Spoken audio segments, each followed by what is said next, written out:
You know that feeling when you walk into a store just to look around and somehow walk out with two big bags you never planned to buy? Yeah, that's not random. And it's not just the fancy lighting, the smart layout, or even the nice smells. It's the music. Because stores don't just play songs to entertain you, they play music to control how you spend. Here's what's really going on behind the playlist. First, there's tempo manipulation.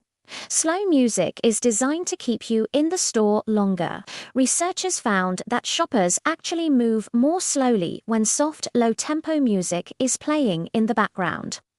When you move slower, you browse more aisles, you touch more products, and the longer you stay inside, the more money you're likely to spend. On the flip side, fast music does the opposite. It speeds you up, which is exactly why busy restaurants use it to clear tables faster during a lunch rush. But retail wants you relaxed and wandering, so they slow the beat way down. Then comes emotional priming. Music doesn't just fill the silence, it sets your mood before you even realize it. Happy, upbeat playlists raise your emotional state, which in turn lowers your spending resistance. Ever feel just a little bit happier in a certain store? That's on purpose. Sad or neutral music, on the other hand, makes people more cautious with their money. So stores carefully curate tracks that feel uplifting, but also calm. Not too exciting to be distracting, and not too sleepy to put you to sleep. Just emotional enough to put you into what psychologists call positive decision mode. That's when your brain starts thinking, this feels nice, I deserve this. Next is a fascinating one, genre targeting. Have you ever noticed how luxury stores often play classical or soft piano music? That's not because the brand managers are all huge fans of Mozart. It's because research consistently shows that people associate classical music with wealth, elegance, and higher social status. When that specific type of music is playing, shoppers actually become more comfortable with high price tags. Same product, same store, but a different playlist changes your perception of value. Meanwhile, fast fashion stores are blasting the latest pop or dance music. Why? Because those energetic beats are known to trigger impulsive buying. They encourage quick, emotional decisions with less thinking. It's the perfect soundtrack for grabbing that $12 t-shirt you didn't plan on buying, but suddenly feel like you have to have it. Then there's what's called the familiarity bias. Stores purposely use songs you recognize but don't actively focus on. Think about it, music that's too catchy or your absolute favorite song would distract you from shopping.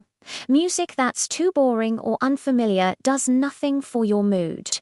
So they choose tracks that sit right in that sweet spot in the background. They're just familiar enough to make you feel good and comfortable, but just subtle enough to not pull your attention away from the products. Your brain relaxes, it feels at ease, and it stops overthinking every little purchase. Another sneaky trick is volume engineering. Have you ever noticed that the music in a store never really feels too loud or too quiet? There's a very good reason for that. Studies show that loud music makes shoppers feel rushed and want to leave quickly.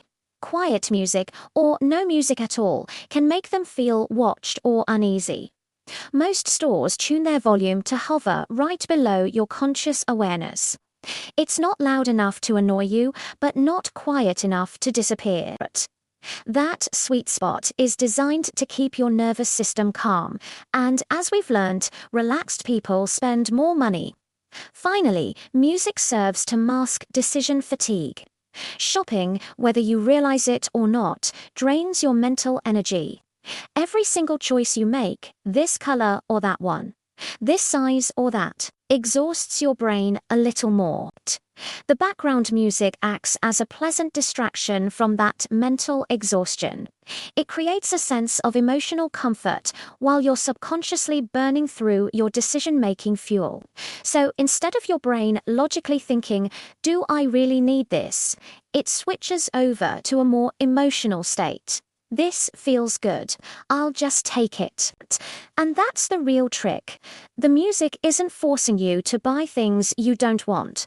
What it does is it makes you stop second-guessing yourself. It effectively lowers your internal brakes. You're still in control, but your control is running on low battery. You're not bad with money. You're just shopping inside one of the most carefully designed emotional environments on the planet.